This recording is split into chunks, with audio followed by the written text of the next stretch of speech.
लोकाभिरामं रणरङ्गधीरं राजीवनेत्रं रघुवंशनाथं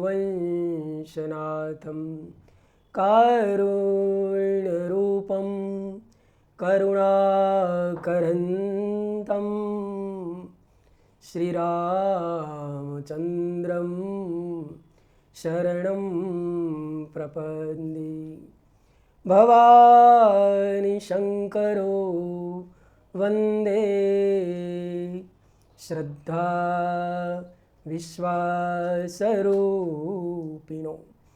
याभ्यां विना न पश्यन्ति सिद्धा स्वान्तस्थमेश्वरं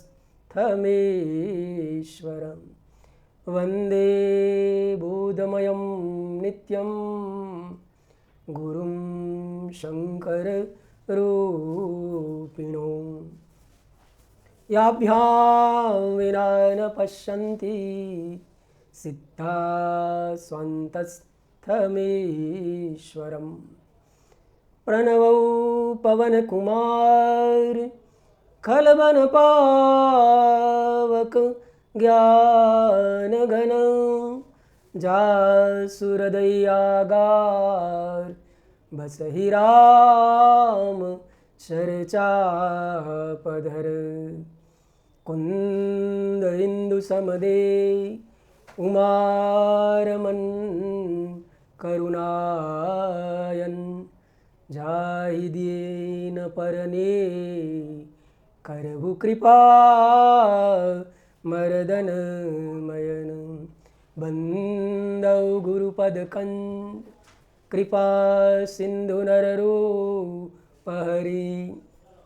महामोह तमपुंज जासु बचन रविकर निकर सिया राम मैं सब जग जानी करहु प्रणाम जोरी जुग पानी। प्रहलाद नारद पराशर पुंडरीक व्यासाम्बरीश शुकशौ नक भीष्मदाल्प्यान् रुक्मांगदार्जुन वसिष्ठ विभीषणादीन् पुण्यानिमान् परमभागवतान् नमामि। वर्णानामर्थसङ्घानां रसानां छन्दसामपि मंगलानां च कर्तारो वन्दे वाणी विनायको। नारायण नारायण नारायण। हाँ, तो अगले सत्र में हम सती और शिव का विवाह हुआ वो कथा कही और सती और शिव का मधुर लीला और नित्य विहार का ग्रंथकार ने वर्णन किया।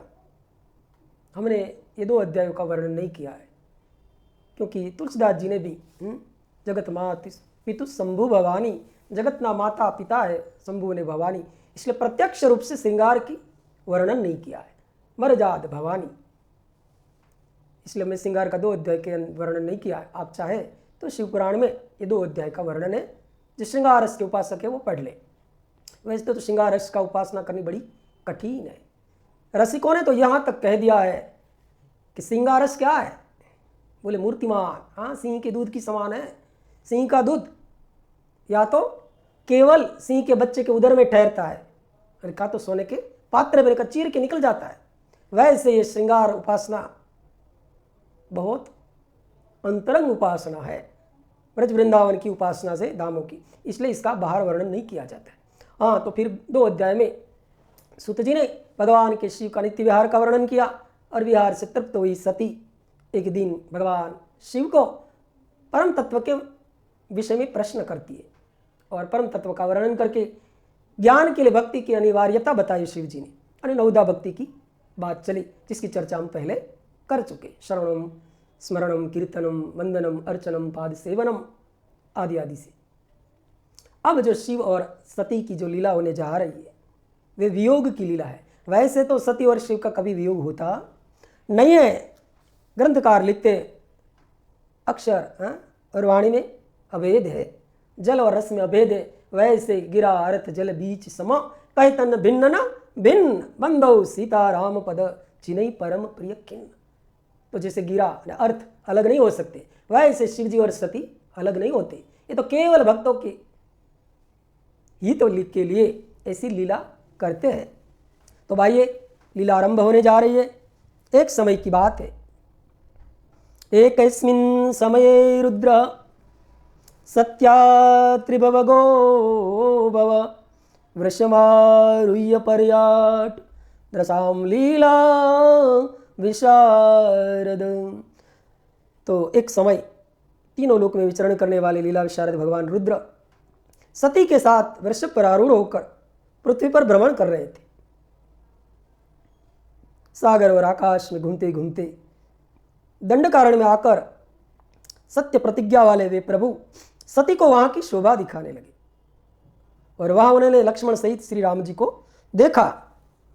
तेहि अवसर जन्महि बारा, हरि रघुवंश लीन अवतारा। पिता बचन तजी राजो उदासी, दंड कवन बीच रथ अभिनाशी। रावण मरन मनुज कर जाचा, प्रभु विधि बचन किन चह साचा। जो नहीं जाऊं राई पछितावा, करत विचारू न बनत बनावा।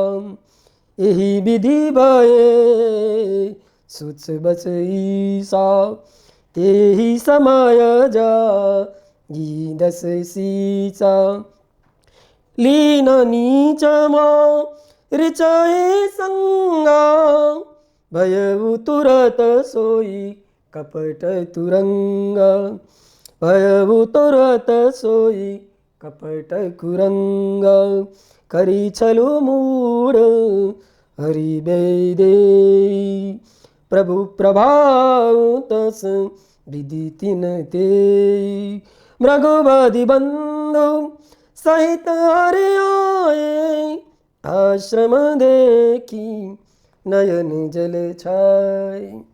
बिरह बिकल नर इव रघुराई, खोजत विपिन फिरत दो भाई।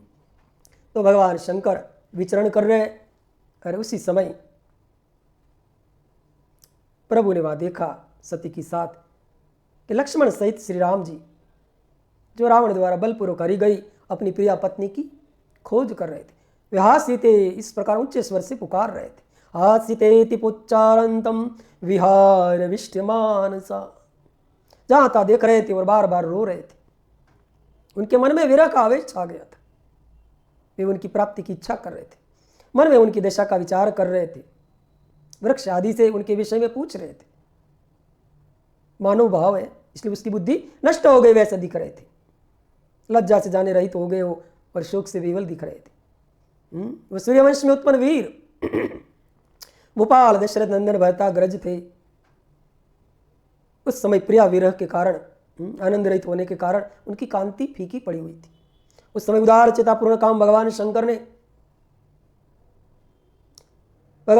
लक्ष्मण के साथ वन में घूमते हुए माता कैकेयी के वरों के अधीन उन राम को बड़ी प्रसन्नता के साथ प्रणाम किया। शंभु समय तेहि रामहि देखा, उपजायति हर्षु विशेषा। वरि लोचन छवि सिंधु न्यारी, कुसुमय जानिन कीन चिनारी।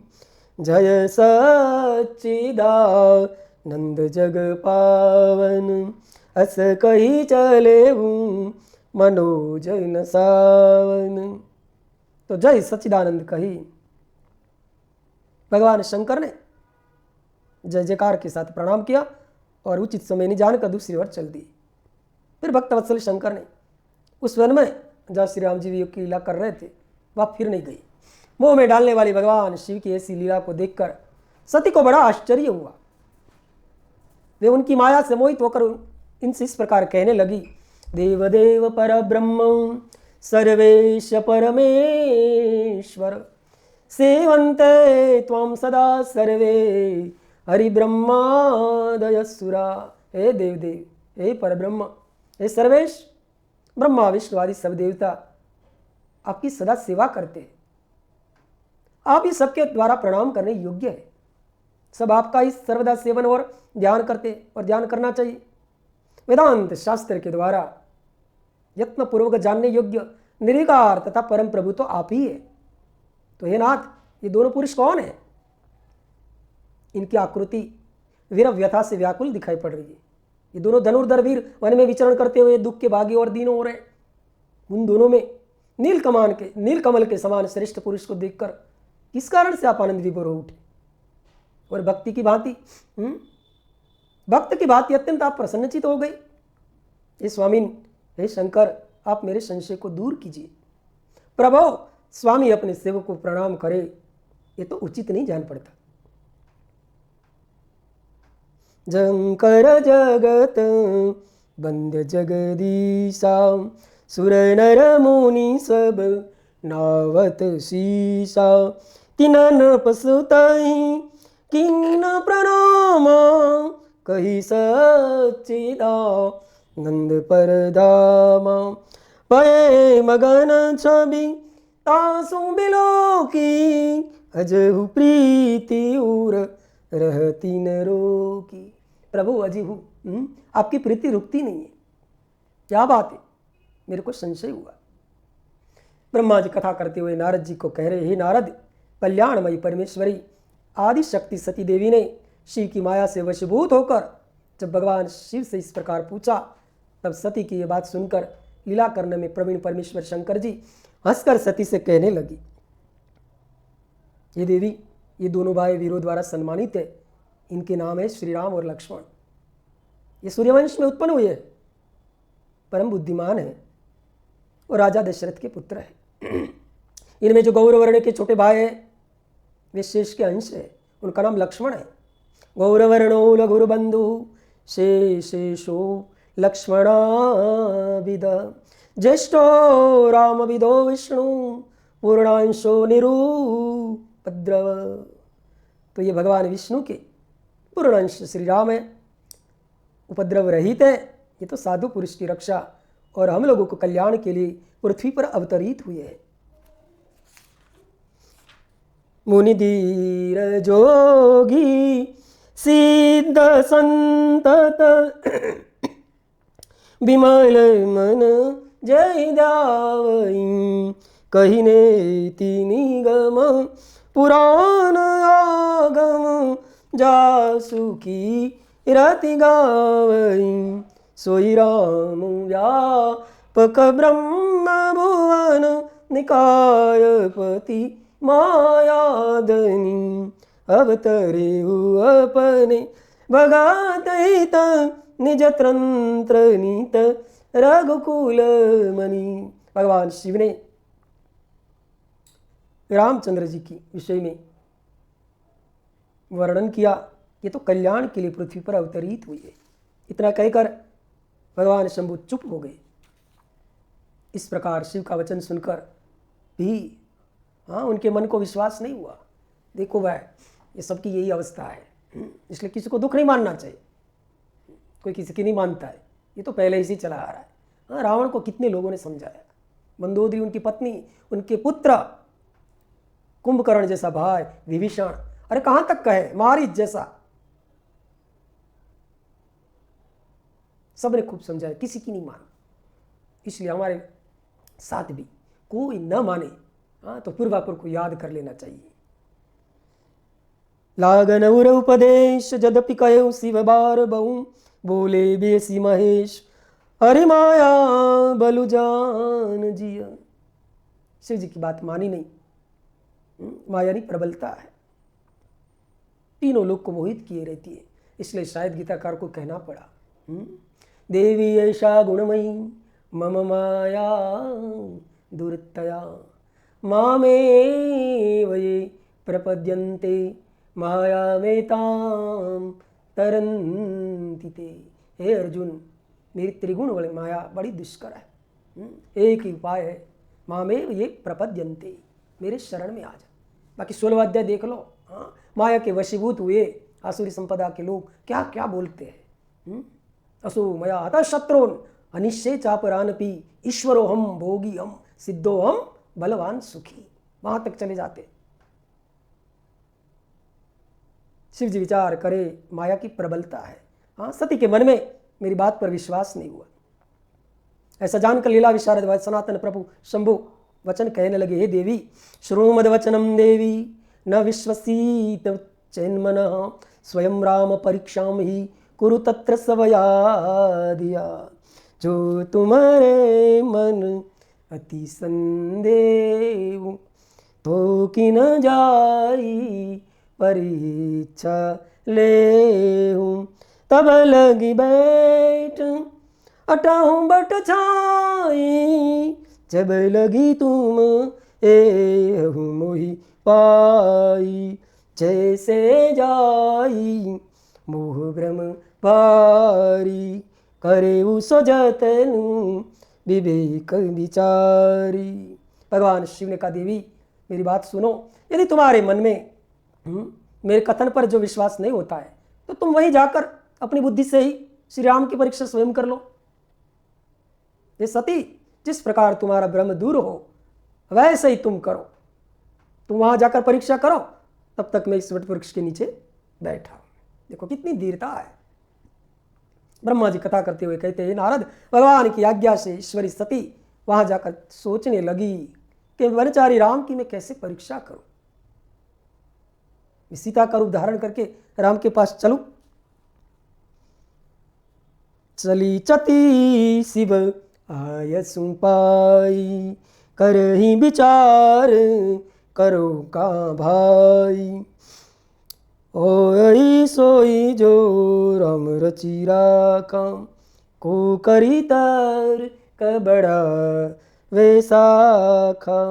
इधर शिव जी मन में विचार करे, हाँ मेरी बात सती मानी नहीं, इसका कल्याण नहीं है, पर लेकिन मैं क्या तर्क करूं फालतू। शिव जी ने तर्क का निवारण कर दिया। हाँ बेटे बेटे, तर्क करने से कुछ घटता नहीं। इसलिए महात्माओं ने कहा, चिंता मत करो, चिंतन करो। चिंता करने से कुछ नहीं होगा। शिव जी ने इस गंभीरता को विषय में लेकर समझा, भगवान की यही विधि लग रही है।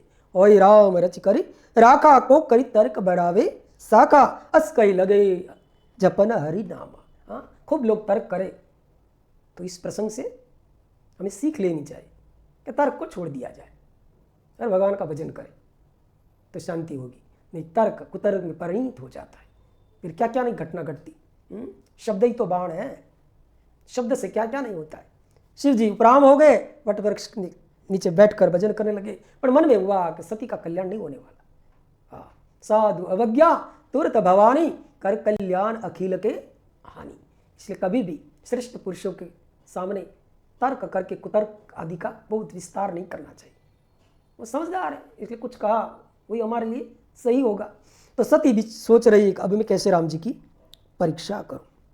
पुनि पुनि हृदय विचार करि धरि सीता कर रूप, आगे हो चली पंथ तेज आवत नर भूप। सती सीता का रूप धारण करके राम के पास गई। राम तो साक्षात विष्णु है। वो समझ रही थी अगर विष्णु है तो सब कुछ जान लेंगे, अन्यथा वे मुझे नहीं पहचानेंगे, सीधा मेरे को पकड़ने के लिए दौड़ेंगे, कहेंगे सीता तुम कहाँ थी, तब मैं समझ लूंगी कि विष्णु नहीं है। इस प्रकार विचार करके मुंह में पड़ी हुई सती सीता का रूप धारण करके श्री राम के पास उनकी परीक्षा लेने के लिए गई। सीता को रूप है सीता का, स्वभाव थोड़ा जाएगा। सती को सीता के रूप में देखकर शिव नामक का जप करते हुए रघुकुल श्रेष्ठ श्री राम जी सब कुछ जान गए और प्रणाम करके हंसकर कहने लगे। नकली हो उसको तो भगवान भी प्रणाम करते। सोचो, सती को प्रणाम किया और भगवान श्री राम जी कहे कि हे सती आपको मैं नमस्कार करता हूँ, आप प्रेम पूर्वक बताइए शिव जी कहाँ गए और आप पति के बिना अकेली इस वन में क्यों आई है।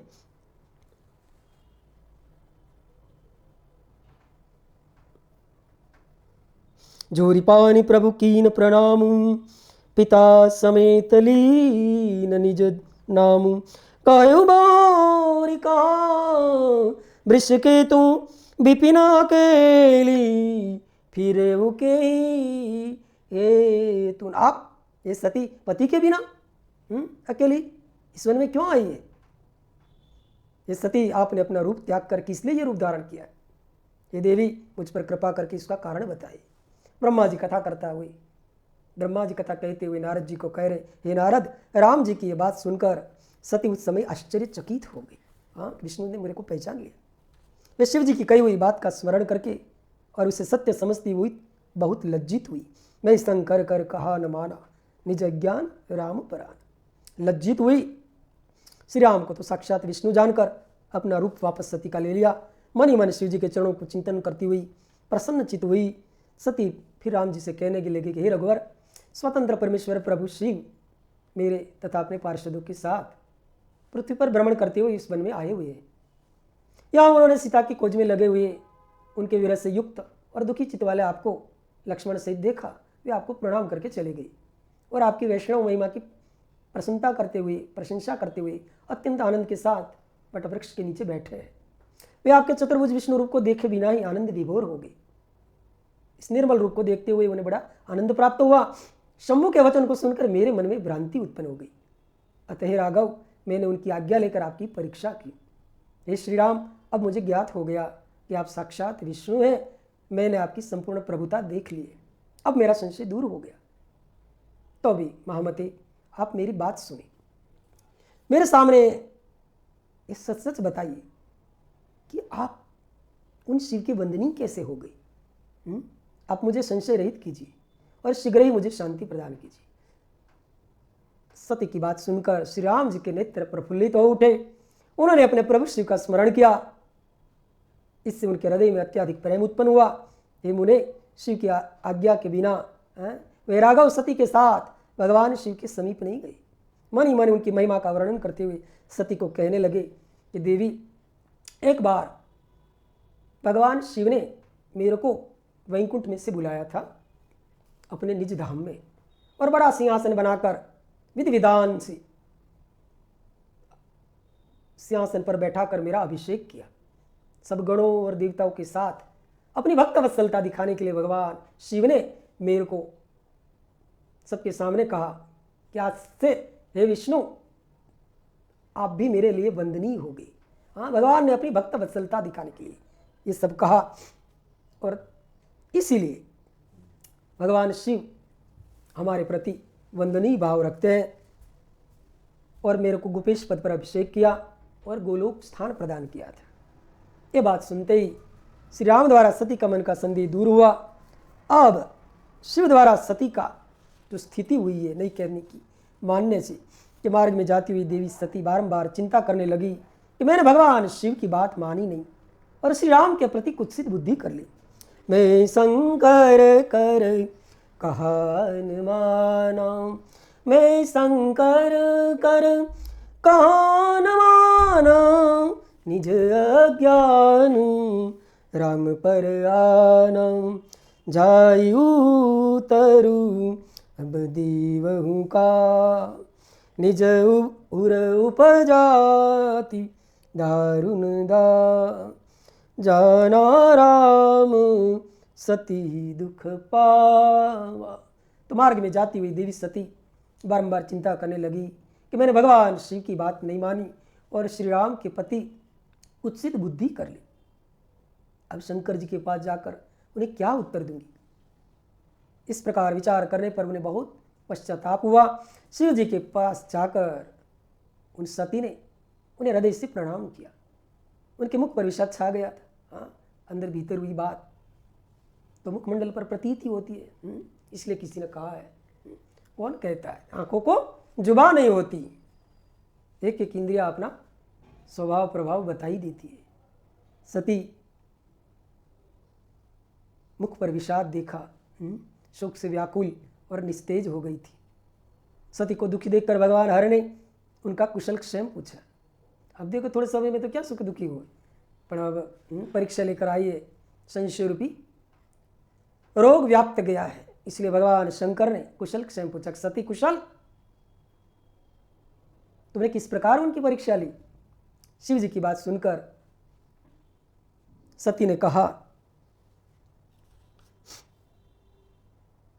कछु न परीक्षा लीन गुसाई, कछु न परीक्षा लीन गुसाई, कीन प्रणाम तुम्हारे ही नाम, सो तुम का सुमरसान होई, मोरे मन प्रतीति अति सोई।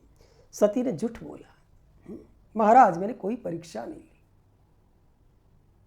ऐसा कहकर सती सिर झुकाए शोकाकुल होकर इनके पास खड़ी हो गई। एक झूठ फिर दूसरा झूठ उत्पन्न करता है।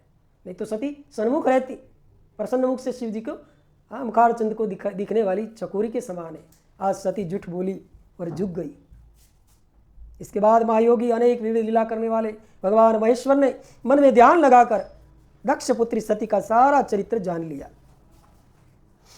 तब शंकर दे धरि ध्यानम, सती जो कीन सरित सब जानम, बहुरी राम माँ यही सिरुनावा, प्रेरी सती जय झूठ कहावा, हरि इच्छा बा विबलवाना, हृदय विचारत शंभु सुजानम, सती कीन सी ताकर बेशा, शिव उर भयउ विषाद विशेषा, जो अब करऊं सती सन प्रीति, मिटई भगति पथु होई अनीति।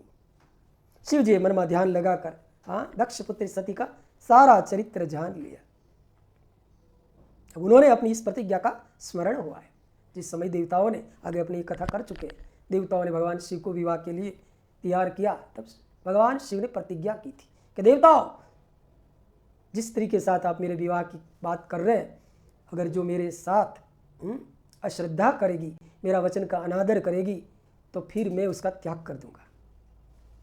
यही प्रतिज्ञा का भगवान शंकर को स्मरण हुआ, जिसे हरि के विशेष आग्रह करने पर मर्यादा प्रतिपालक रुद्र ने विवाह के लिए देवताओं द्वारा निवेदन किए जाने पर पूर्वे किया था। उन महाप्रभु के मन में विषाद उत्पन्न हो गया कि सती इतनी कोई दोषी पड़ी नहीं है और उसका त्याग करना पड़ेगा। शिव जी विषाद में आए। तब धर्म वक्ता, धर्मकर्ता और धर्म रक्षक प्रभु शिव जी मन में ही कहा, यदि मैं सती से पूर्ववत स्नेह करूं तो लोक लीला के अनुसरण करने वाले मुझे लोग शिव जी को प्रतिज्ञा भंग कहेंगे, शिव की महान प्रतिज्ञा नष्ट हो जाएगी।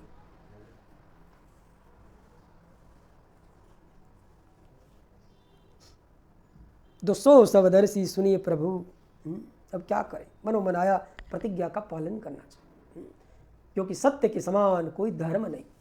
मानस का तो सिद्धांत है, धर्मन दूसर सत्य समान, धर्मन दूसर सत्य समान, आगम निगम पुराण बखान। सत्य के समान कोई धर्म नहीं। आगम यानी निगम, शास्त्र ने वेद सबकी ये मत है। नहीं असत्य सम पातक पुंजा, असत्य के समान कोई पाप नहीं। तुलसीदास जी दृष्टांत में ऐसे कहते हैं, कोट गिर सम करे कुंजा। कोई पहाड़ के समान लाल गुंजा को एकठी कर ले, सब जगह दानावल लगा दे, फिर भी रवि दिन रात ही न जाए। जब तक सूर्य नहीं उदय हुए तब तक रात नहीं जाती। इसलिए सत्य के समान कोई धर्म नहीं। ऐसा समझ के भगवान मन में कहने लगे कि मेरे को प्रतिज्ञा नष्ट नहीं करनी चाहिए। इस तरह से अनेक विचार करके वेद और धर्म के प्रतिपालक शंकर जी ने हृदय से सती का त्याग किया।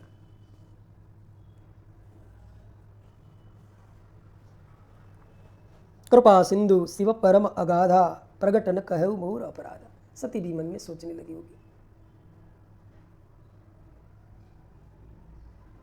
और भगवान शिव अब कैलाश पर्वत की ओर निकल गए।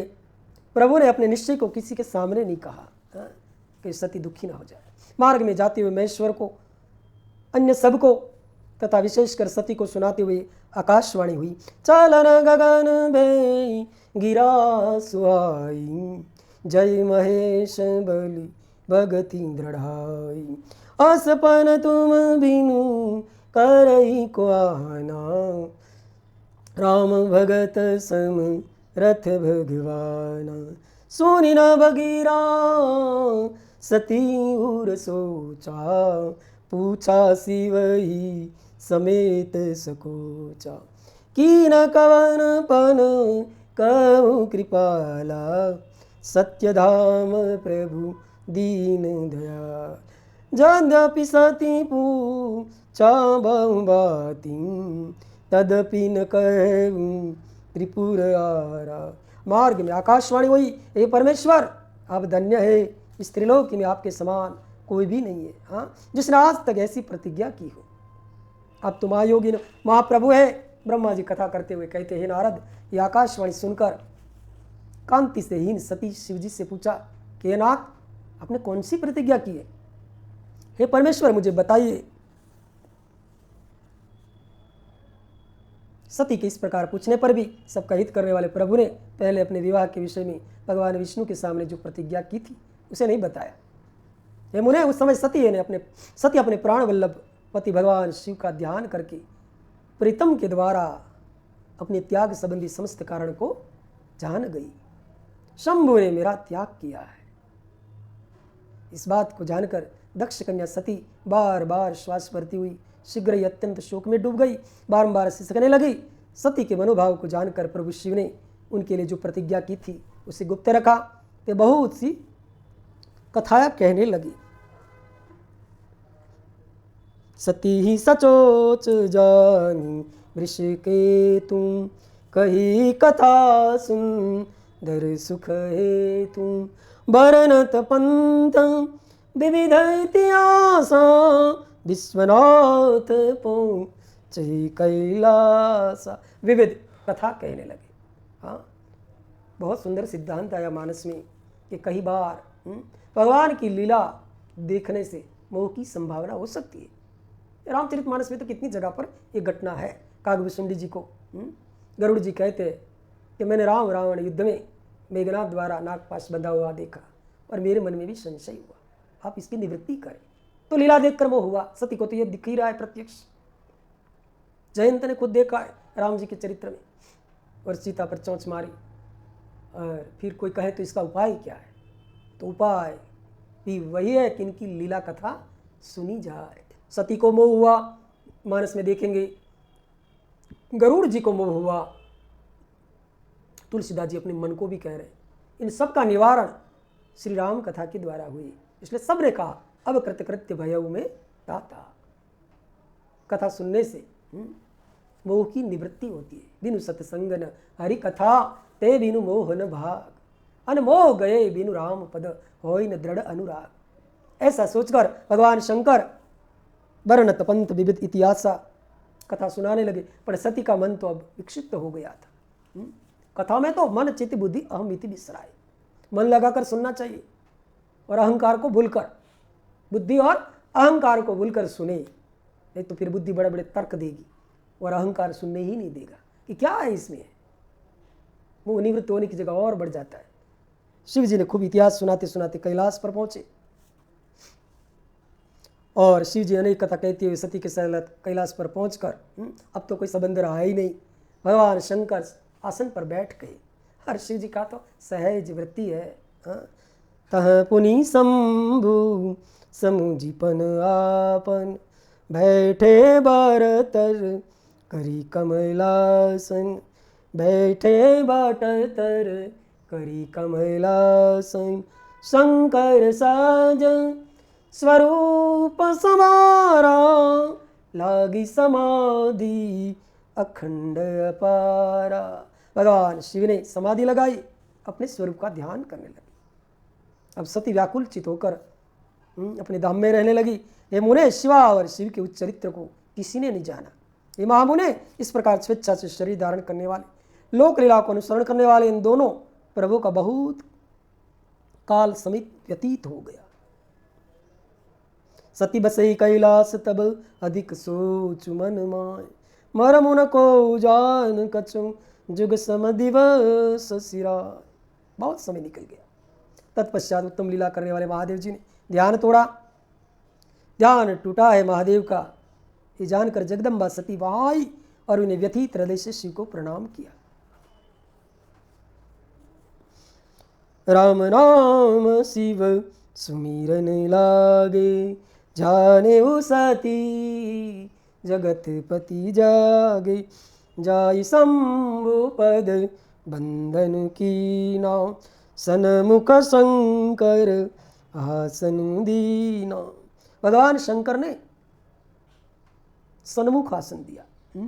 अब वामांक में तो रहने के योग्य रहा ही नहीं, संबंध विच्छेद हो गए। पुरुष स्त्री को वामांक में बिठाते हैं। सती ने जाकर प्रणाम किया। शिव जी ने कहा अब हमारे वामांक में नहीं, अब हमारे सन्मुख बैठो। बात भी सही है, जब तक जीव प्रभु के सन्मुख न होवे तब तक शांति नहीं होती, भले करे कोटि उपाय। सुंदरदास ने कहा सुंदर काढ़ी राम दुहाय। सती को सन्मुख बैठाया और बड़े प्रेम से मनोरम कथाओं कहने लगे। उन्होंने वैसे ही लीला करके सती को शोक को तत्काल दूर कर दिया। अपूर्वत सुखी हो गई। फिर भी शिव ने अपनी प्रतिज्ञा नहीं तोड़ी। ये तात परमेश्वर शिव जी के विषय में तो ये कोई आश्चर्य की बात ही नहीं समझनी चाहिए। हाँ हे मुने, लोग शिव और शिवा की ऐसी कथा करता कहते। कुछ लोग मूर्ख भी कहते दोनों में वियोग है, परंतु उनमें वियोग कैसा संभव? शिव और शिवा के वास्तविक चरित्र को कौन जान सकता है? ये दोनों अपनी इच्छा से क्रीड़ा करते हैं, भांति भांति की लीलाएं करते हैं। सती और शिव तो वाणी और अर्थ की भांति एक दूसरे से नित्य संयुक्त है। वागर था विमोह संपृक्तो सदा खलु सती शिवो, तयोर वियोग असंभव्य। हाँ, असंभव है वियोग। ये तो इनकी इच्छा से लीला में वियोग हो सकता है। ब्रह्मा जी महाराज कथा करते हुए कहते, नारद पूर्व काल में प्रयाग में एकत्रित हुए समस्त मुनियों और महात्माओं का विधि विधान से एक बहुत बड़ा यज्ञ हुआ। यज्ञ में सिद्धगण, सनक आदि देवर्षि, नारद जी आदि, हाँ प्रजापति देवता, बड़े बड़े ब्रह्मज्ञानी ऋषि आए। मैं भी मूर्तिमान महातेजस्वी वेद शास्त्र से युक्त सब परिवार वहाँ गया। अनेक प्रकार के उत्सव के साथ वहाँ विचित्र समाज जुटा हुआ था। वहाँ अनेक शास्त्रों से संबंधित ज्ञान चर्चा होने लगी। उसी समय सती और पार्षदों के साथ भगवान रुद्र भी वहाँ पहुँचे। शिव को देखकर संपूर्ण देवताओं, सिद्धों, मुनियों ने मैंने भी भक्तिभाव से प्रणाम किया, स्तुति की। तत्पश्चात शिव जी आज्ञा पाकर सब लोग प्रसन्नतापूर्वक यथास्थान पर बैठ गए। उस समय प्रजापतियों के स्वामी महातेजस्वी प्रभु दक्ष प्रजापति घूमते हुए आए, क्योंकि उनको अधिकारी जानकर शिव जी ब्रह्मा जी ने प्रजापति नायक का पद दिया था।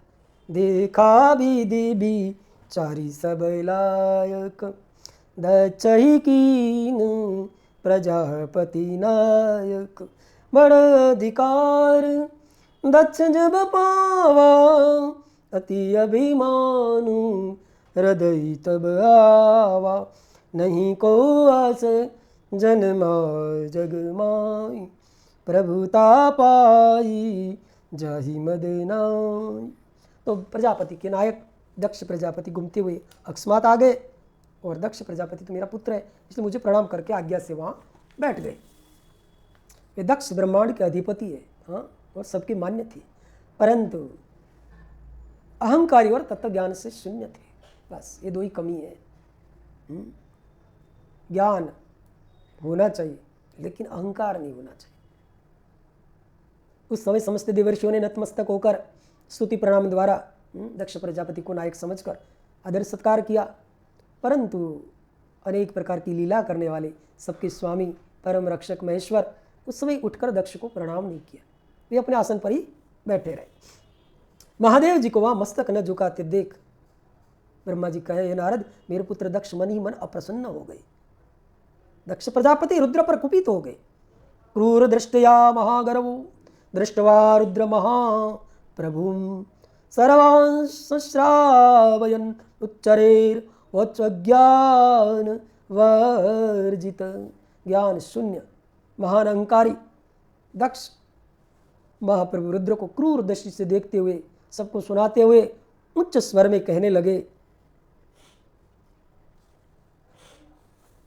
दक्ष ने कहा, ये सब देवता असुर श्रेष्ठ ब्राह्मण ऋषि मुनि हाँ, विशेष करके सब मेरे को मस्तक झुकाते हैं, परंतु ये एते हि सर्वे च सुरा सुराभृशं नमन्ति मां विप्रवरास्ततर्षय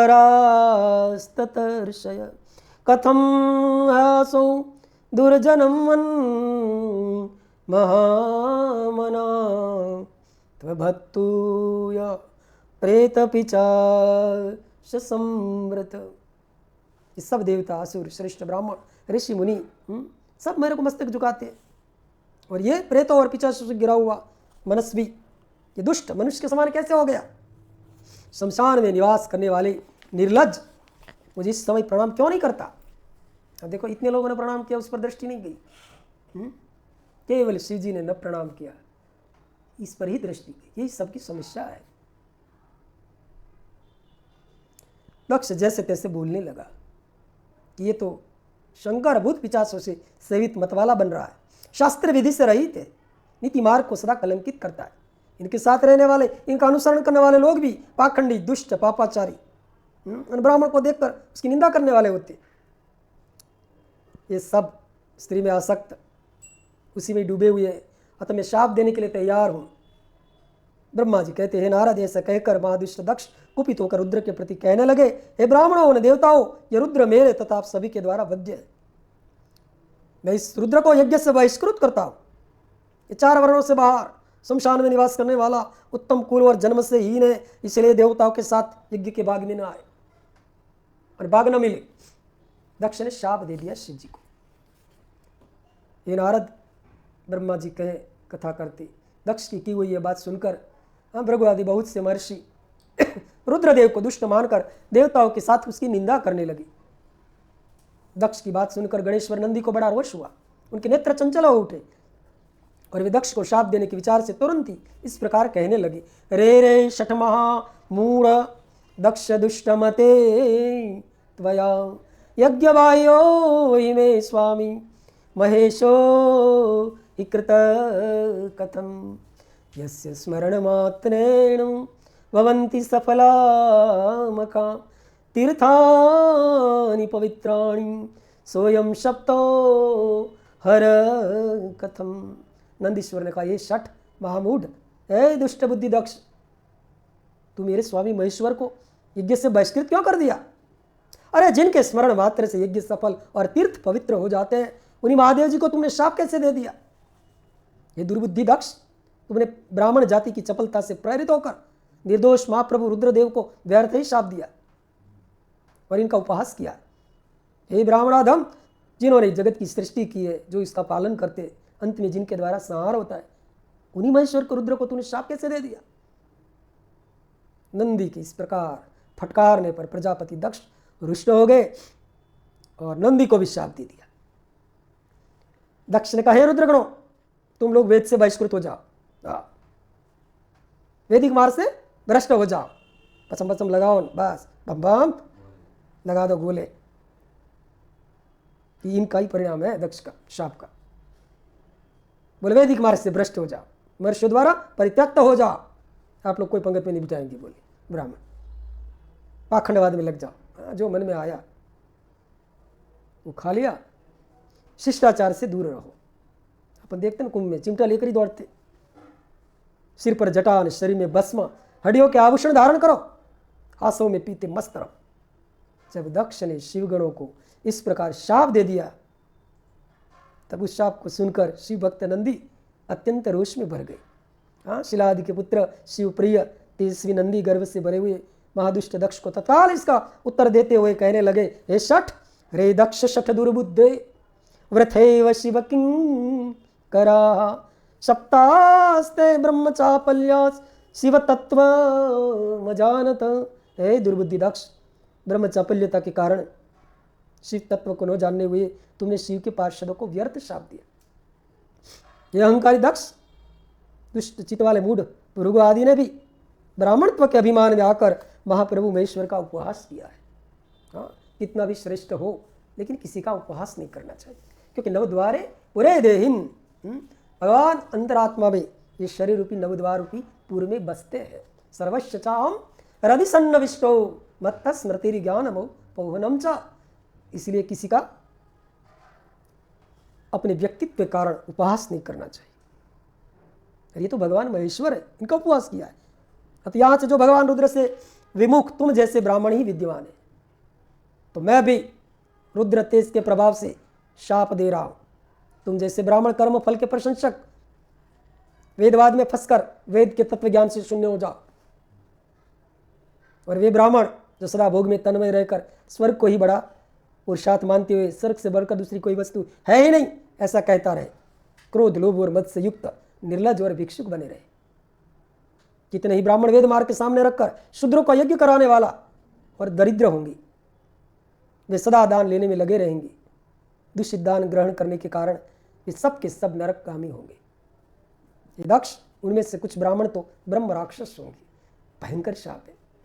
ये सब बातों अभी भी नेतर ब्राह्मण का दान कितने अनिष्ट को नष्ट कर देता है, क्योंकि शमो दमस तप शौचम शांति आर्जव मेव वा ज्ञान विज्ञान मास्तिक्यम ब्रह्म कर्म स्वभावजम। ये सब नवगुण ब्राह्मण में होता है, और उनकी सेवा को भगवान ने अपनी सेवा बताया।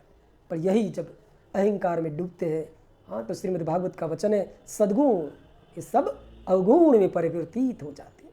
दुर्वासा जी को स्वयं कहा है भगवान ने, आपकी तपस्या ये सब ठीक है, हाँ, लेकिन आप अमरीश को मारने की चेष्टा कर रहे हैं और फिर इसमें सफल नहीं हुआ, मेरे पास आए, तो आपके गुण से सब अवगुण में परिवर्तित हो गए। अब आप उनकी शरण जाओ।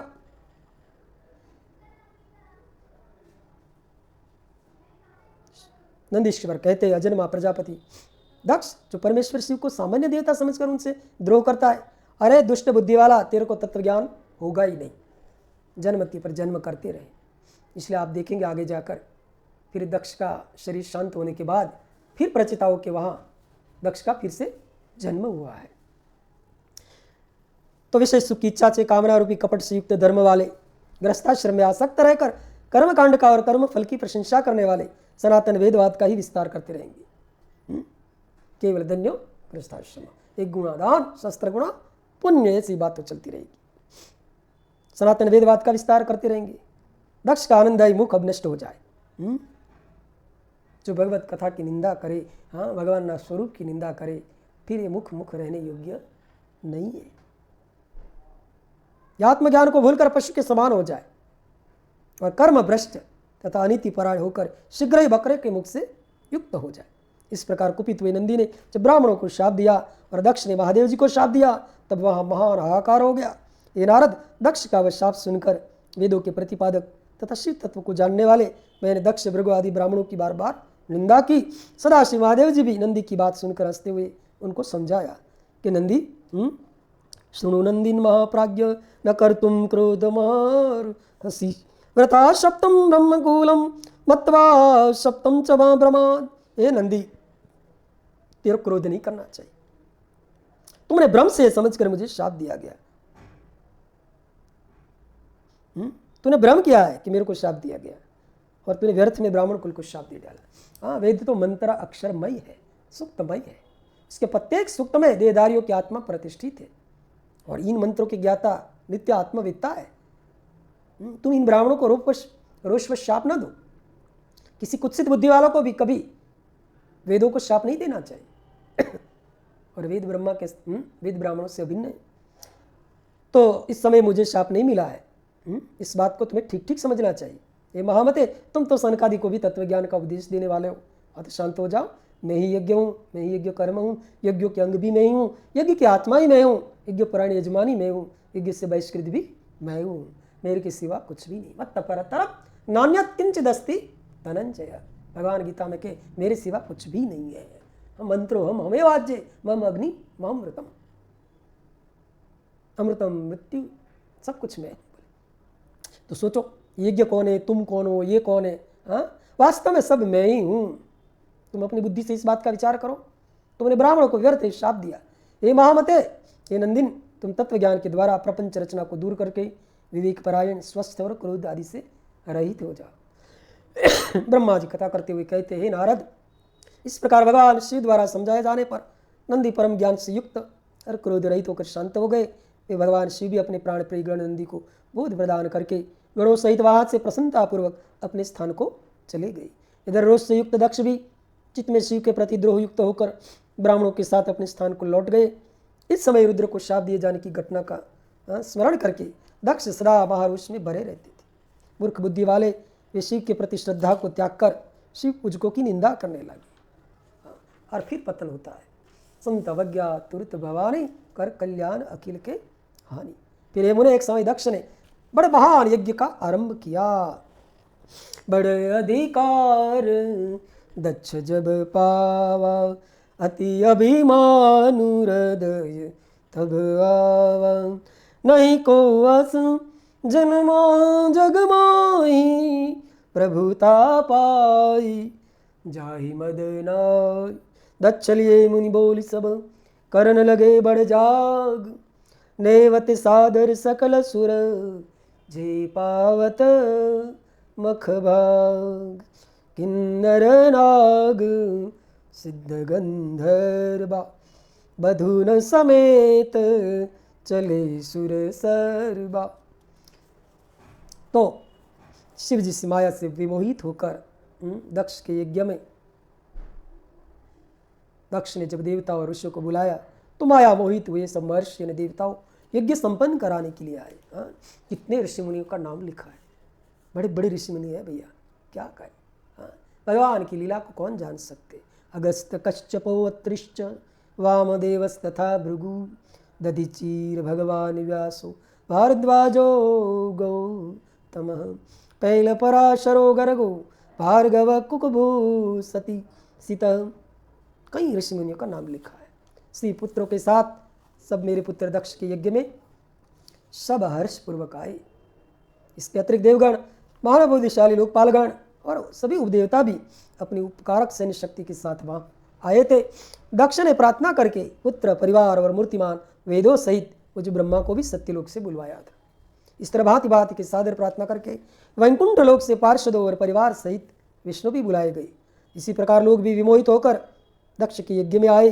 दुरात्मा दक्ष ने उनका सबका बड़ा सत्कार किया।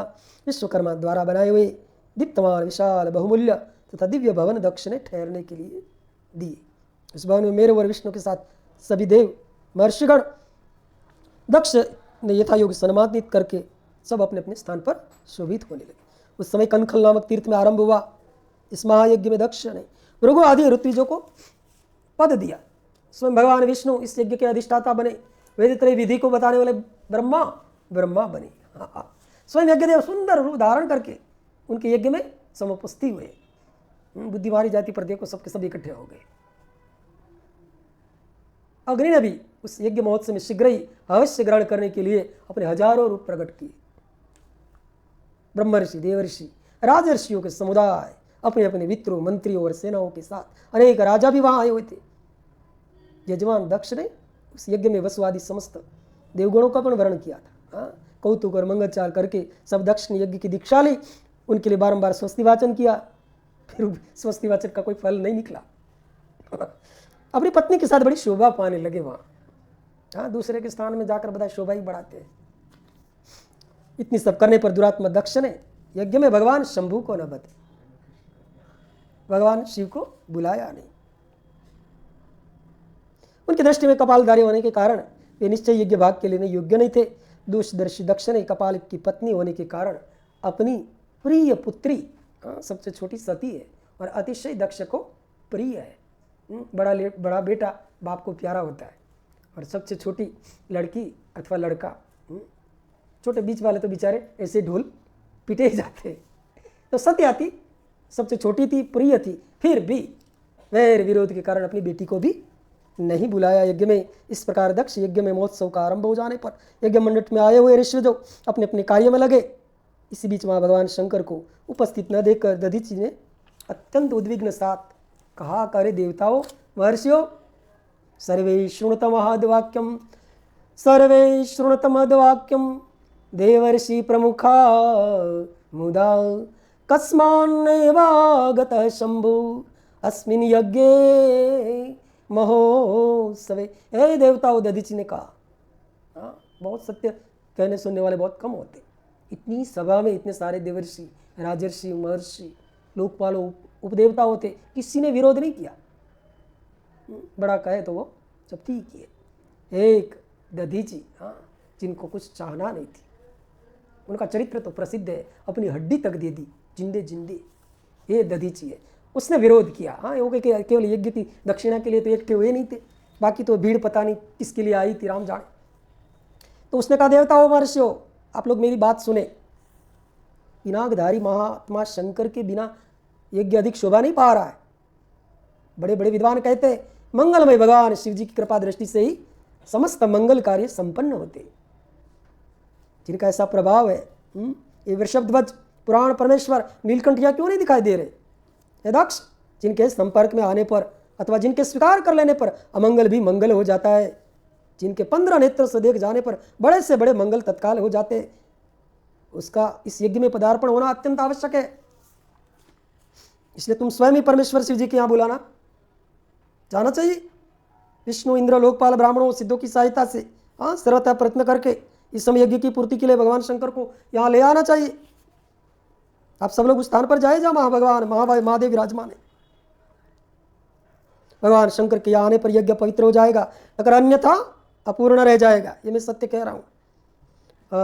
दधीची की बात सुनकर दुष्ट बुद्धि वाले मूढ़ दक्ष हंसते हुए रोषपूर्वक कहने लगे, हाँ, भगवान विष्णु संपूर्ण देवताओं के मूल है और जिनमें सनातन धर्म प्रतिष्ठित है, उन्होंने मैंने बुला लिया है, तब इस यज्ञ कर्म में क्या कमी हो सकती है? बोले, अरे लोक पितामह ब्रह्मा है, सत्यलोक से वेद है, उपनिषद और सब आगम निगम के साथ आए हुए हैं। अरे देवगणों के साथ स्वयं देवराज इंद्र भी आए।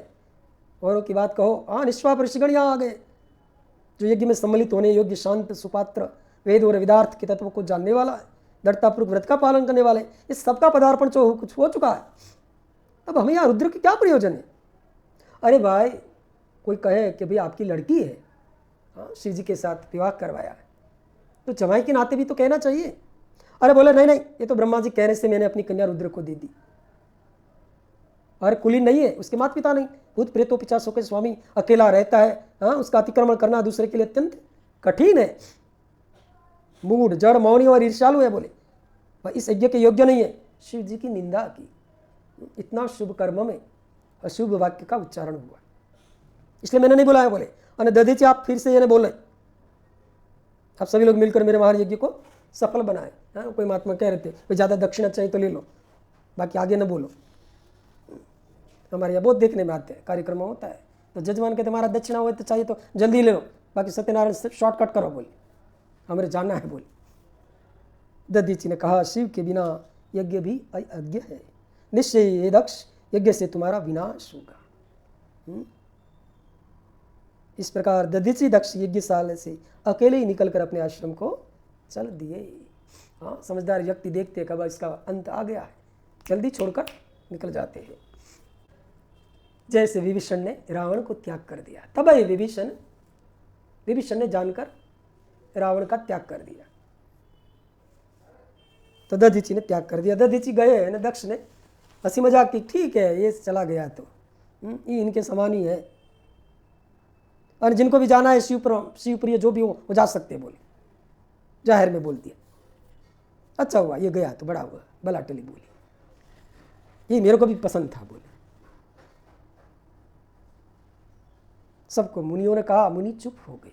हाँ, मौनम सम्मति लक्षणम, मौन ही सम्मति का लक्षण है, इसलिए एक को दंड के साथ सबका दंड पड़ेगा। ब्रह्मा जी कथा करते हुए कहते हैं, नारद, उसकी ये बात सुनकर शिव माया से मोहित समस्त देवता ऋषि उस यज्ञ में देवताओं का पूजन करने लगे।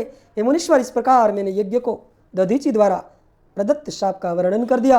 अब यज्ञ के विध्वंस की घटना बता रहा हूं, आप सादर पूर्वक सुनिए। ब्रह्मा जी अब कहते हैं, नारद, जब देवता और ऋषिगण यज्ञ में दक्ष के यज्ञ में जा रहे थे, उसी समय दक्ष कन्या देवी सती गंधमादन पर्वत पर चंदव से युक्त दारागृह में, वाटर पार्क में सखियों से घिरी हुई अनेक प्रकार से क्रीड़ा कर रही थी। और सती ने देखा, सती बिलो के व्योम विमान जात चले सुंदर विधि नाना, सुर सुंदरी कराई कलगाना, सुनत श्रवण चूटहि मुनि ध्याना, पूछे तब शिव कहे बखानी। तो प्रसन्नता पूर्वक सती क्रीड़ा करी रही थी। उन्हें देखा कि चंद्रमा के साथ दक्ष में जाती हुई रोहिणी को, इनकी बहन है, सब लोग वहाँ कैलाश से होकर ही जा रहे थे। कोई महात्मा के कि अपने को पता हो कि अपने पड़ोसी इनकी संबंधी है और उसको निमंत्रित न किया गया हो, और कोई संबंध में नहीं लगता हो तो चिढ़ाने के लिए उसको निमंत्रण दिया जाता है, और वो भी फिर उसके घर से निकल कर, पास में ही निकल कर कहते आप नहीं आए, बोले हम सबको तो निमंत्रण है, आपको नहीं है, आप तो इनके ससुर लगते हैं, जेठ लगते, क्या क्या लगते, बोले तो चिढ़ाने के लिए सब जाते। वैसे देवता हो कैलाश से निकल रहे। सती ने देखा और सती ने अपने सखी से कहा कि सखी जा जल्दी पूछ, चंद्रदेव रोहिणी के साथ कहाँ जा रहे हैं? जीजा जी कहाँ जा रहे? बोले। ब्रह्मा जी कथा करते हुए कहते, सती ने इस प्रकार कहने पर विजया ने तुरंत उनके पास जाकर सब पूछा, कहाँ जा रहे हो? विजया की बात सुनकर चंद्रदेव ने भी अपनी यात्रा का उद्देश्य आदरपूर्वक बताया और कहा कि दक्ष की यहाँ महान यज्ञ महोत्सव है, इसलिए हम लोग जा रहे, तुम नहीं? ये सब सुनकर विजया बड़ी उतावली के साथ देवी जी के पास आई। चंद्रमा ने जो कहा था वो सब सती को कह दिया, और ये सुनकर सती कालिका देवी को बड़ा आश्चर्य हुआ। सोच विचारने पर भी अपने यहाँ सूचना न मिलने का कारण नहीं समझ पाई। मैं सबसे छोटी सबसे प्यारी लड़की हूँ अपने पिता की, और मेरे को यहाँ निमंत्रण तक नहीं आया, छोटा सा कार्ड भी नहीं आया, बोले कोई मैसेज भी नहीं आया, ना फ़ोन आया, बोले कोई संदेश नहीं आया। पता नहीं सती ने सोचा होगा यहाँ कैलाश में कौन आवे, किसकी हिम्मत है, क्योंकि यहाँ आने के बाद तो वापस जाना ही नहीं होता, वही कैलाश में आते। यद गत्वा न निवर्तन्ते तद्धाम परमं मम। भगवत गीता कहे मेरा धाम तो वही है जहाँ फिर वापस नहीं आना पड़ता। न तद्भासते सूर्यो न शशांको न पावक यद गत्वा न निवर्तन्ते तद्धाम परमं मम। ये सब सोचकर सती बड़ी जल्दी से सुना कि चलो पति को तो कह दे कम से कम, दक्ष मेरे पिता, रोहिणी मेरी माता है और मैं उनकी प्रिय कन्या हूँ, परंतु उन्होंने यज्ञ में मुझे नहीं बुलाया, वो कैसे भूल गए, निमंत्रण क्यों नहीं भेजा? इस सबको शिव जी के पूछ लेती। शिव जी सब जानते हैं। ऐसा विचार करके सती ने शंकर जी से पास जाने का निश्चय किया। तदंतर दक्ष पुत्र देवी सती अपनी प्रिय सखी विजया को वहीं बिठाकर शिव जी के पास शीघ्र गई। अन पूछे तब शिव कहे बखानी, पिता जाज्ञा सुनी कछुहर खानी, जो महेशु मोहि आयु सदेई, कछु दिन जाई रहो निसई। और जब सती ने जाकर, शिव जी की तो सत्संग सत्र चल रहा था, और बीच में आई सती। बड़े शिव जी ने आदर किया, वचनों से प्रसन्न करके सती से कहने लगे कि हे देवी, सभाओं की मध्य में और आश्चर्यचकित कर क्यों आई हो? तुम इसका कारण प्रेम पूर्वक शीघ्र बताओ। ब्रह्मा जी कहते, हे मुनीश्वर नारद, शिव जी ने जब सती ने इस प्रकार कहा तो शिव हाथ जोड़कर प्रणाम करके प्रभु से कहने लगे कि हे प्रभु, मैंने सुना है कि मेरे पिता के यहाँ बहुत बड़ा यज्ञ हो रहा है, उसमें महान उत्सव होगा, और वहाँ देवता ऋषि एकत्रित हुए हैं। हे देवेश्वर, पिताजी के उस महान यज्ञ में जाना आपको अच्छा क्यों नहीं लगता? प्रभु, जो भी कारण हो सब बताइए। जमाई को तो पहले जाने की चटपटी लगी रहती है, कोई ना कोई गहना सोने चांदी का तो पेट हो ही जाता है। तो महादेव, सूर्यदेव का तो धर्म है कि सूर्यदेव के साथ अच्छी संगति करना। मित्र लोग प्रेम को बढ़ाने वाली इस प्रकार की संगति को करते रहते हैं, जिससे प्रेम बढ़े, वैसे संगति करनी चाहिए। इसलिए प्रभु, हे स्वामिन, आप मेरी प्रार्थना से मेरे साथ पिताजी के यज्ञ मंडप में अवश्य चल रही है। सूर्यदेव के पास जाने से प्रेम की बढ़ोतरी होती है। कहते हैं ना भाई, हमारे ये प्रिय है, इतना सारा काम त्याग करके आप हमारे यहाँ पधारे। जब सती ने जब ऐसा कहा तो सती का वचन सुनकर दक्ष के वागबाणों को विंधे हुए हृदय वाले महेश्वर ने मधुर वचन कहने लगी, देवी, तुम्हारे पिता दक्ष ने मेरे साथ थोड़ी अनमनी हो गई है, बोले विशेष द्रोही है। जो प्रमुख देवता ऋषि अन्य लोग अभिमानी मूढ़ ज्ञान शून्य है, वही तुम्हारे पिता के यज्ञ में गए। देवी, जो लोग बिना बुलाए दूसरे के घर पर जाते हैं वे अनादर को ही पाते हैं। कहे उन्हीं कमो रिमन भावा, यह अनुचित नहीं निवत पठावा। दक्ष सकल निज सुता बुलाई, हमरे बायर तुम बिसराई। ब्रह्म सभाम सन दुख माना, तेहि ते अजम करही अपमाना। जो बिनु बोले जाऊं भवानी, रही न सीलू स्नेहुन कानी। यद्यपि मित्र प्रभु पितु गुरु गेया, जाइए बिनु बो लेहु न संदेया। तदपि विरोध मान जा कोई, ता गए कल्याण न होई। महादेव जी कह रहे, ये सती तुम्हारा पिता मेरे विशेष द्रोही हो गए। ये देवी, जो लोग बिना बुलाए दूसरे के घर जाते हैं तो वहाँ वो अनादर ही पाते हैं। अनाहुताश्च ये देवी गच्छन्ति परमंदिरम, अवमानम प्राप्नुवन्ति मरणादिकम तथा। अनादर होते वो दुख तो मृत्यु से भी बढ़कर होता है। इसलिए गीता ने कहा, संभावितश्च च कीर्ति मरणादितिरिच्यते। ये अर्जुन, संभावित पुरुषों के लिए अपमान तो मरण के समान होता है। इसलिए शंकर भगवान कहते, वह इंद्र ही क्यों ना हो, बिना बुलाए दूसरे के घर जाने पर लघुता ही प्राप्त होगी, और फिर दूसरे की बात ही क्या। ऐसी यात्रा अनर्थ का कारण बन जाती है। इसलिए तुमको और मुझको तो विशेष रूप से दक्ष के यज्ञ में नहीं जाना चाहिए। ये प्रिय, मैंने सत्य कहा है, मनुष्य अपने शत्रु के बाण से घायल होकर उतना व्यतीत नहीं होता जितना अपने संबंधियों के निंदा युक्त वचनों से दुखी होता है। ये प्रिय, सज्जनों में रहने वाला विद्यादि 6 गुण जब दुष्ट मनुष्य में आ जाते हैं तो उनकी स्मृति नष्ट हो जाती है। वे मानी होकर तेजस्वी की ओर देखता भी नहीं है, देखते हुए भी देखता नहीं। ब्रह्मा जी कथा करते हुए कहते हैं, नारद, महात्मा महेश्वर किस प्रकार कहने से सती वाक्यवेताओं में श्रेष्ठ भगवान शंकर से रोषपूर्वक कहने लगी। ये झंझट है। पति कुछ बोल दे तो पत्नी रोषपूर्वक ही जवाब देती है। सती बोली, यज्ञ यत् स्यात् फलो येन सत्वं शंभो अखिलेश्वर, अनाहुतोऽसि तेन्याद्य पित्रा में दुष्टकारिणा। सती बोले, शंभो, जिनके जाने से यज्ञ सफल होता है उन्हें आपको मेरे दुष्ट पिता ने आमंत्रित नहीं किया है। हे भाव, उस दुरात्मा दक्ष की तथा वहाँ हुए संपूर्ण दुरात्मा देवताओं तथा ऋषियों को मनोभाव को मैं जानना चाहती हूँ। ये प्रभु, मैं आज ही अपने पिता के यज्ञ में जा रही हूँ। हे नाथ, हे महेश्वर, आप मुझे वहाँ जाने की आज्ञा प्रदान कीजिए। देखो भाई, प्रचलित बात तो यही रही है। लोग बार बार कथा में यही कहते हैं कि सती ने शिव जी की बात मानी नहीं, सती विरुद्ध गई, पर शिव पुराण में ये बात नहीं कही है। इसमें सती का बहुत ऊंचा लक्ष्य था कि सब लोग दुरात्मा सब एकटे हुए हैं वहाँ, देवता और ऋषि लोग। मैं इनका मनोभाव जानना चाहती हूँ। आपने कहा ठीक है, तो मैं आज ही पिता के यज्ञ में जा रहा हूँ, मुझे वहाँ जाने की आज्ञा प्रदान कीजिए। ब्रह्मा जी कहते, देवी को इस प्रकार कहने पर साक्षात भगवान रुद्र सती से कहने लगे कि देवी, यदि तुम्हारी रुचि वहाँ अवश्य जाने की है तो हे सुव्रते, मेरी आज्ञा से तुम महाराजाओं के यज्ञ उपचार के साथ बहुत गुणों से संपन्न होकर इस सजे हुए नंदी वृषभ पर सवार होकर शीघ्र अपने पिता के यज्ञ में जाओ। लोगों ने बात की इतनी हंसी मजाक करते शिव जी और सती के चरित्र में, वैसा नहीं है। भगवान शिव ने सम्मान सहित सती को विदा किया है।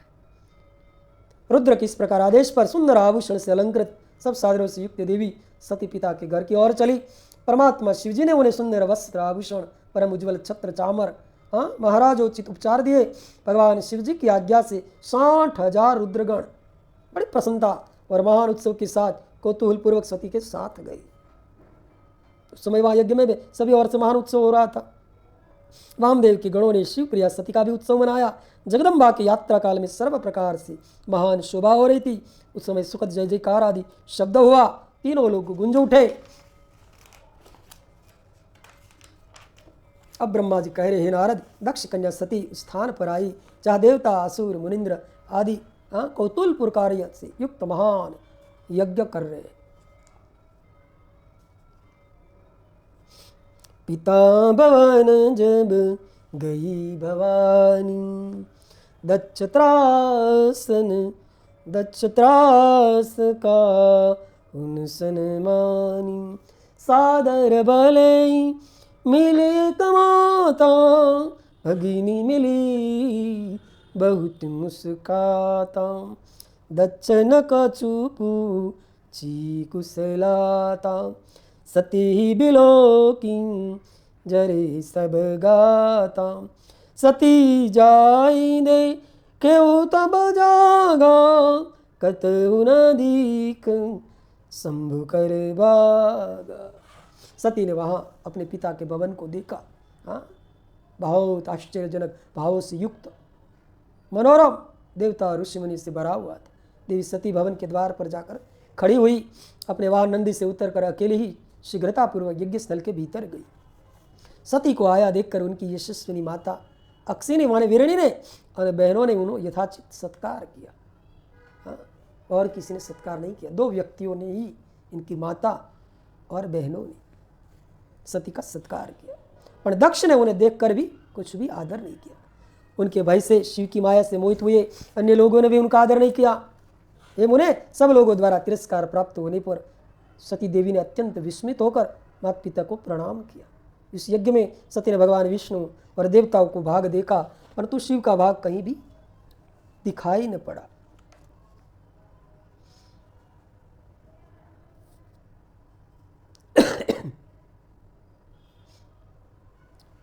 तब सीता चढ़े जो शंकर कहे। अब चित्त में क्रोध आया। सती जाय देखिन तब जागा कतहु न दीक शंभु कर भागा। अब पहला वाला अपमान तो सती का त्याग हुआ, वो तो भूल गई, और शंभु का जो अपमान सुनकर देखकर सती को चित्त पर क्रोध चढ़ गया। हाँ, पत्नी कैसे भी हो, लेकिन कम से कम दूसरों के सामने अपने पति का अपमान सहन नहीं कर सकती। ये दोनों विलग हो गए, फिर भी प्रेम कितना है। सती देवी आया देखकर माता और बहनों ने सत्कार किया, दक्ष ने कुछ आदर नहीं किया। अरे लोगों ने भी कोई आदर नहीं किया। सब लोगों के तिरस्कार प्राप्त होने पर सती देवी विस्मित हो गई। इस यज्ञ में देखा तो शिव जी का कहीं भाग ही नहीं है। तब तो क्रोधित हो गई, अपमानित होकर रोष से भरकर सब लोगों की ओर क्रूर दृष्टि से देखकर मानो दक्ष को भस्म करती हुई कहने लगी, आपने मंगलकारी शिव को इस यज्ञ में क्यों नहीं बुलाया? पिता, जिनके द्वारा संपूर्ण चराचर जगत पवित्र होता है, जो यज्ञ स्वरूप यज्ञवेताओं में श्रेष्ठ, यज्ञ के अंग, यज्ञ की दक्षिणा और यज्ञ करता है, उनके बिना यह यज्ञ कैसे पूर्ण हो सकता है? ओहो, जिनके स्मरण मात्र से सब कुछ पवित्र हो जाता है। यस्य स्मरण मात्रेण सर्वं भूतं भवत्यहो विना तेन कृतं सर्व अपवित्रम भविष्यति। और जिनके बिना किया हुआ सारा यज्ञ अपवित्र होता है। क्या आपने शिव जी को सामान्य देवता समझकर उसका अनादर किया है? हे पिता, अवश्य आपकी बुद्धि आज भ्रष्ट हो गई है। हाँ, ये ब्रह्मा विष्णु आदि देवता, ये मुनियों अपने प्रभु भगवान शिव के बिना इस यज्ञ में कैसे चले आए? ब्रह्मा जी कह रहे ऐसा कहकर शिव स्वरूपिणी परमेश्वरी विष्णु आदि देवताओं को अलग अलग फटकारती हुई कहने लगी, हे विष्णु त्वं महादेवम किम न जानासि तत्वतः सगुणम निर्गुणम चापि श्रुतियोऽयं विन्दति। हे विष्णु, श्रुतियाँ जिन्हें सगुण एवं निर्गुण रूप से प्रतिपादित करती है, क्या आप उन शिव जी को यथार्थ रूप से नहीं जानते? अरे देवताओं, क्या आप लोग महादेव को पराक्रम को नहीं जानते? हे अत्रि वशिष्ठ मुनियों, आप लोगों ने यह क्या कर डाला? ऐसा लग रहा है कि ब्रह्मा विष्णु आदि समस्त देवताओं अन्य मुनिगण पर मूर्ख हो गए, जो कि भगवान शिव के बिना ही यज्ञ में आ गए। हे नारद, इस प्रकार क्रोध से भरी हुई जगदम्बा सती ने त्या व्यथित हृदय से अनेक प्रकार की बातों कही। विष्णु आदि समस्त देवता जो मुनि वहाँ जब उपस्थित थे, उनकी बात सुनकर चुप हो गए और भय से व्याकुल चित्त हो गए। तब दक्ष अपनी पुत्री के उस प्रकार के वचन को सुनकर सती को क्रूर दृष्टि से देखकर क्रोधित होकर कहने लगे, हे भद्रे, तुम्हारे बहुत कहने से क्या लाभ? इस समय यहाँ तुम्हारा कोई काम नहीं है, तुम चली जाओ या ठहरो। तुम यहाँ आई किस लिए? तो सोचो, एक लौती लड़की बड़ी प्रेमी, उसको कह दे तू क्यों आई पिता के घर पे, फिर क्या हालत हुई।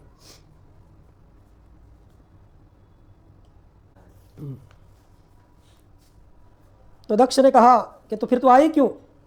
अरे सभी विद्वान जानते तुम्हारे पति शिव मंगल रहित अकुलीन वेद से बहिष्कृत है, उत्प्रेतों का स्वामी है। पुत्री, मुझ बुद्धिमान ने ऐसा जानकर कुवेशधारी शिव को देवता और ऋषियों की सभा में नहीं बुलाया। मुझ पापी दुर्बुद्धि ने ब्रह्मास्त्र की द्वारा प्रेरित किए जाने पर शास्त्र के अर्थ को न जानने वाले उदंड और दुरात्मा रुद्र को तुम्हें प्रदान कर दिया था। इसलिए अब तुम क्रोध छोड़कर शांत हो जाओ, और यदि यज्ञ में तुम आ ही गई हो तो अपना भाग ले लो। दक्ष के इस प्रकार कहने पर दक्ष पुत्री सती निंदा युक्त अपने पिता की ओर देखकर क्रोधित हो गई और वे सोचने लगी कि अब मैं शंकर जी पासे जाकर कैसे कहूँगी। हाँ, मैं तो शंकर को देखना चाहती हूँ, और वह जाऊँगी तो उनके पूछने पर मैं क्या कहूँगी।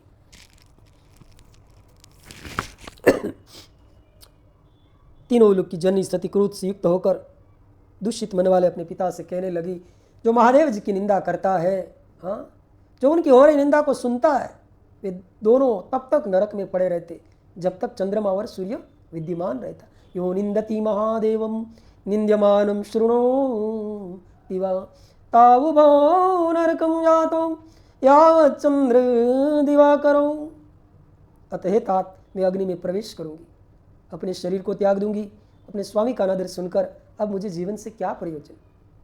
शिव निंदा सुनने वाला व्यक्ति यदि समर्थ हो तो वह स्वयं विशेष यत्न करके शंभु की निंदा करने वाले की जीभ को बलपूर्वक काट डाले, तभी वह शिव निंदा के श्रवण के पाप से शुद्ध हो सकता है।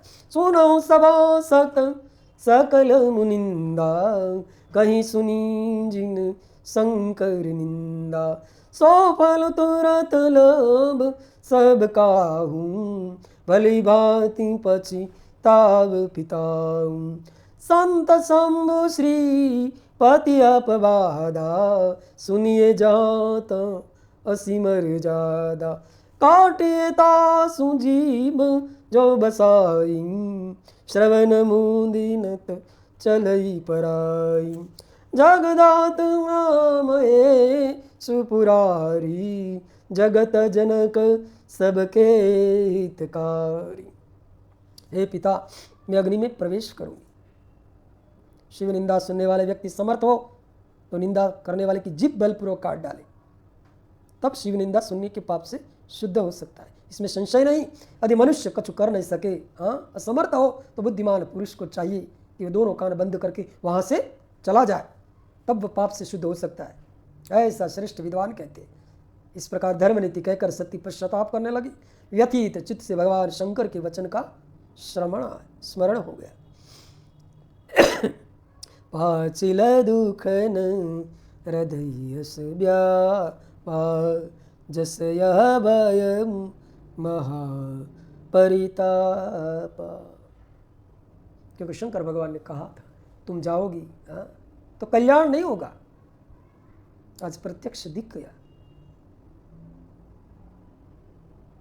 उसके बाद सती कुपित होकर दक्ष, विष्णु आदि देवता और मुनियों से निडर होकर कहने लगी, हे तात, आपने शंकर की निंदा किए, आपको भी पश्चाताप करना पड़ेगा।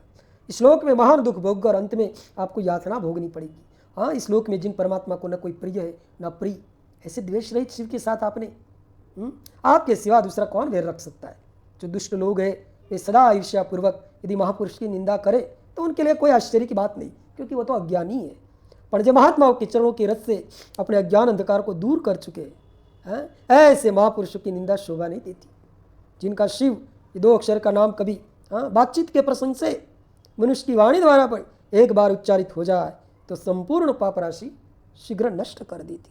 शिवेति द्वय शंकरम यस्य नृणाम नाम गिरेरितम, सुत्कृत प्रसंगा सकल अगाशिवहम तथा। प्रसंगवशात बातचीत में भी हमारे कथाकार कहते हैं कि भाई एक आदमी था, वो भगवान का नाम ही नहीं लेता था। फिर हुआ भाई इसका अंतकाल आ गया है।